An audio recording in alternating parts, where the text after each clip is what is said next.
नमस्कार, आप देख रहे हैं स्पेशल रिपोर्ट। मैं हूं आपके साथ आयुषी गुप्ता। चलिए रुक करते हैं खबरों की ओर। उत्तर भारत इस वक्त जल तांडव से घिरा है। उत्तराखंड हो या फिर जम्मू कश्मीर, हर कहीं सैलाब ही सैलाब दिख रहा है।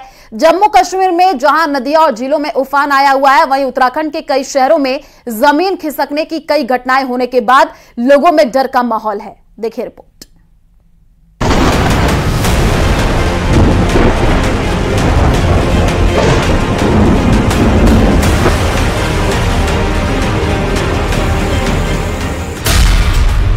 जहां तक नजर वहां तक तबाही।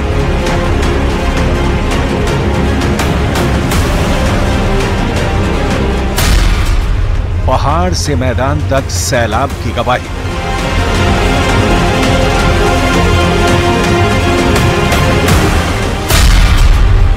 नदियों की तेज धार, जिंदगी पर जल प्रहार। मुश्किल डगर, कुदरत का जारी है कहर।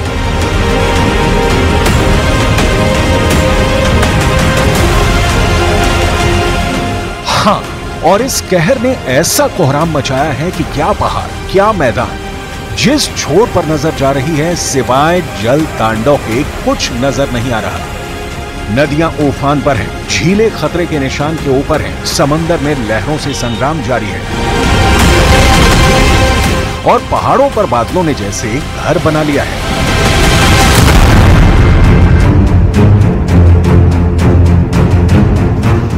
बारिश और बाढ़ से करीब करीब आधा हिंदुस्तान बेहाल है। बादल फटने और जमीन खिसकने से हालात जानलेवा हो गए हैं। हिमाचल प्रदेश से लेकर केरल तक आसमानी आफत जारी है। उत्तराखंड और हिमाचल प्रदेश में जगह जगह पहाड़ से पत्थर गिरने से सड़कों का सैकड़ों गांवों और शहरों से संपर्क टूट गया है। और जम्मू कश्मीर में तो हालात ऐसे बन गए हैं कि लोगों से बिना जरूरत बाहर निकलने और नदी झील के पास जाने से मना किया जा रहा है। उत्तराखंड के केदारनाथ पैदल मार्ग पर बारिश और बादल फटने से हुई तबाही ने साल 2013 की आपदा की यादें ताजा कर दी हैं। मंदिर के पास से कल कल बहती मंदाकिनी का रौद्र रूप डरा रहा है। उसका जल स्तर इतना बढ़ गया है कि गौरी कुंड का तप्त कुंड पानी में समा गया है। गौरी कुंड में खौफ में यात्रियों को होटल छोड़ आधी रात जंगल की तरफ भागना पड़ा। हालांकि इस आपदा में अभी तक किसी के हताहत होने की खबर नहीं है, लेकिन कई यात्री अभी भी फंसे हैं। कल सुबह तक करीब 1000 यात्री धाम में ही फंसे हुए थे। बाकी यात्री पैदल मार्ग में अलग अलग जगहों पर हैं। मौके पर वायुसेना के चिनूक और MI-17 हेलीकॉप्टरों ने मोर्चा संभाला हुआ है। वहीं इस बीच दूसरी तरफ ऊंची पहाड़ी से लैंडस्लाइड का खतरा अब भी मंडरा रहा है। उत्तराखंड के केदार घाटी में सोनप्रयाग पर इस वक्त सेना अस्थायी पुल का निर्माण कर रही है। आप देख सकते हैं सेना ने एक जो डोर है यहां से लेकर दूसरी तरफ फैलाई हुई है। दूसरी तरफ जो गौरी कुंड की तरफ का जो सिरा है वहां को तरफ एक रस्सी जो है डाली गई है। रस्सी क्या है, ये एक बहुत मजबूत डोर होती है जो बनी होती है और उसमें अब ये पिंजड़ा नुमा एक यहाँ से भेजा जा रहा है। उसमें क्या सामान भेजा जाएगा ये देखना होगा, क्योंकि यहाँ से वहां तक की जो दूरी है उसको पाटा जाएगा और उसमें जो है अस्थायी पुल बनेगा। उत्तराखंड के कई शहरों में इस वक्त तबाही की वो तस्वीर दिख रही है जो किसी को भी डरा दे। नीचे नदियों में उफान मारती लहरें और ऊपर पहाड़ से पत्थरों के बड़े बड़े टुकड़ों का अटैक। दो तरफा प्रहार से हर कोई डरा हुआ है। भारी बारिश और बाढ़ के बाद सोनप्रयाग में पहाड़ टूट रहे हैं। एक ऐसी तस्वीर वहां से आई है जिसमें पहाड़ टूटता देख सकते हैं। विशाल चट्टानें ऊपर से गिर रही हैं। इससे पहले भी सोनप्रयाग में लैंडस्लाइड हुई थी, जिससे पूरा का पूरा रास्ता टूट गया था और लोग फंस गए थे। अभी भी लोग वहां फंसे हुए हैं और उन्हें वहां से निकालने की कोशिश जारी है। तो उधर जम्मू कश्मीर के गांदरबल में बादल फटने से आए सैलाब में कई घर समेत गाड़ियां डिब्बे की तरह बह गईं। कई सड़कें तबाह होने की वजह से लंबा जैम लग गया है, जिसकी वजह से यात्रियों को भारी परेशानियों का सामना करना पड़ रहा है। सेना को रेस्क्यू के लिए भेजा गया है। कई लोगों के लापता होने की खबर है, जिनकी तलाश में ऑपरेशन चलाया जा रहा है। इसके अलावा नाले जैम होने की वजह से कई रिहायशी इलाकों में पानी भर गया है। वहीं इस बीच मौसम विभाग ने अलर्ट जारी किया है कि अगले कुछ दिन जम्मू कश्मीर आने से बचें, क्योंकि यहां न बादल थम रहे हैं न पहाड़ सुकून में है।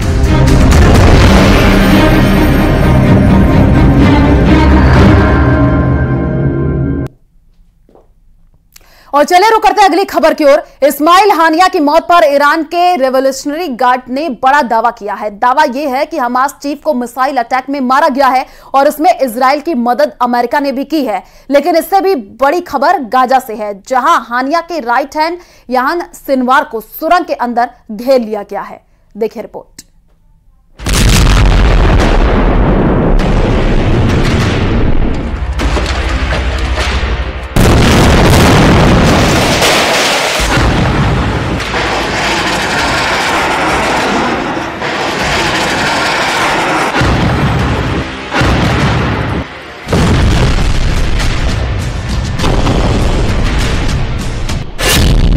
इस्माइल हानिया मारा गया।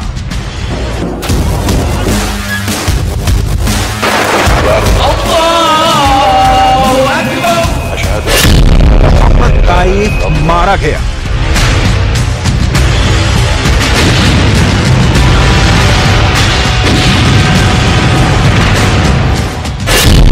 टारगेट पर याया सिनवार।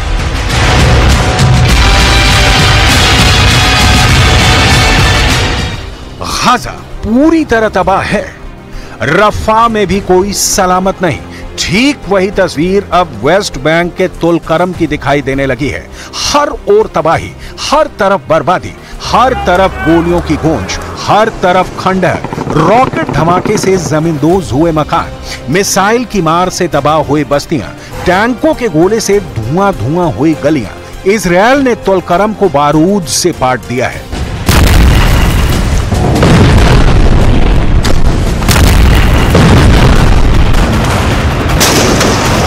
तुलकरम में इजरायल की एयर स्ट्राइक में 5 की मौत हुई है। आईडीएफ ने दावा किया है कि इस हवाई हमले में हमास का एक टॉप कमांडर ढेर हो गया है। आईडीएफ ने यह हमला कतर में हानिया का जनाजा उठने के बाद अंजाम दिया। 2 अगस्त को कतर में हानिया को दफनाया गया। दोहा में हानिया को विदाई देने हमास का लीडर खलील अल हया पहुंचा था। उधर हानिया को कब्र में पहुंचाया गया, इधर इजरायल ने गाजा में कोहराम मचा दिया।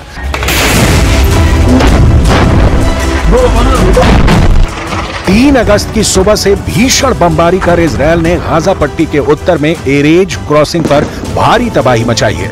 The IDF will not tolerate terrorist attack on Israeli civilians. We have been responding to these attacks with precise strikes on Hezbollah commanders, terror operatives, and military infrastructures in Lebanon. Hezbollah's ongoing aggression and brutal attacks are dragging the people of Lebanon and the entire Middle East into a wider escalation. Israel air force जहां आसमान से बारूद बरसाकर Hamas लड़ाकों का सफाया कर रही है, वहीं जमीन पर आईडीएफ कमांडो याया सिनवार के सर्च ऑपरेशन में जुटे हैं। आईडीएफ की तरफ से दावा किया जा रहा है कि याया सिनवार किसी भी वक्त मारा जा सकता है। गाजा की सुरंगों में चल रहा सर्च ऑपरेशन याया सिनवार के खात्मे के बाद ही रुकेगा।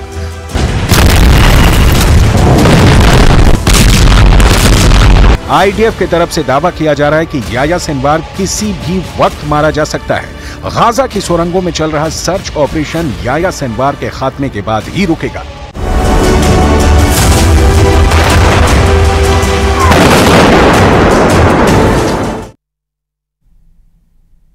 ईरान को रोकने के लिए इजराइल और अमेरिका ने बड़ा प्लान तैयार किया है। अब कहा यह जा रहा है कि अगर ईरान ने इजराइल पर हमला किया तो सबसे बड़ा नुकसान ईरान का ही होने वाला है, क्योंकि बाइडेन और नेतन्याहू ने ईरान को चौथे फ्रंट पर घेर लिया है। देखिए रिपोर्ट।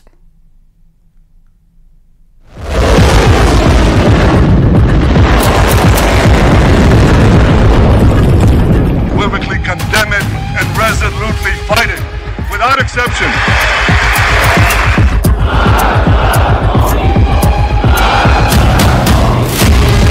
Allahu Akbar.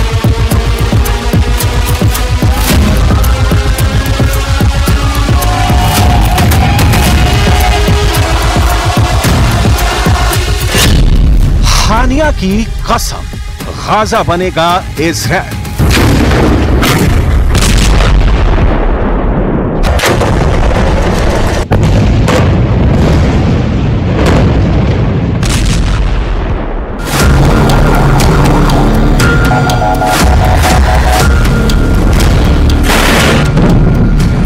एक 30 जुलाई 2024 को हमास चीफ हानिया को इस्माइल ने तेहरान में ऐसी मौत मारा है कि उसके बाद से पूरा अरब वर्ल्ड हानिया के बदले की कस्में खा रहा है। इन हालातों में ईरान सबसे बुरी तरह से फंस गया है।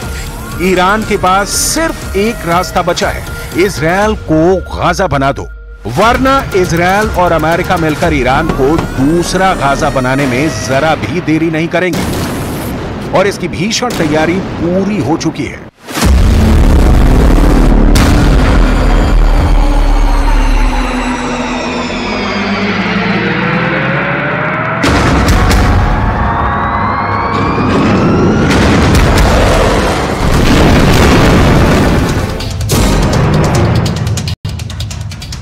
ईरान पर इस वक्त इजराइल से खूनी बदला लेने का बहुत ज्यादा दबाव आ चुका है, लेकिन इधर इजराइल ने ईरान को साफ चेतावनी दी है कि अगर इजराइल पर ईरान की तरफ से हमला हुआ तो ईरान पर ऐसा हमला होगा कि उसकी आने वाली नस्लें तक याद रखेंगी। इजराइल की खुफिया एजेंसियां मोसाद और शिन बेत ने जो इनपुट पीएम नेतन्याहू को दिए हैं, उसके हिसाब से इजराइल 72 घंटे के अंदर ईरान की IRGC और हिजबुल्लाह के टॉप कमांडरों को मार देगी, ताकि ईरान और हिजबुल्लाह की तरफ से जंग पर बड़े फैसले लेने वाला कोई नहीं बचे।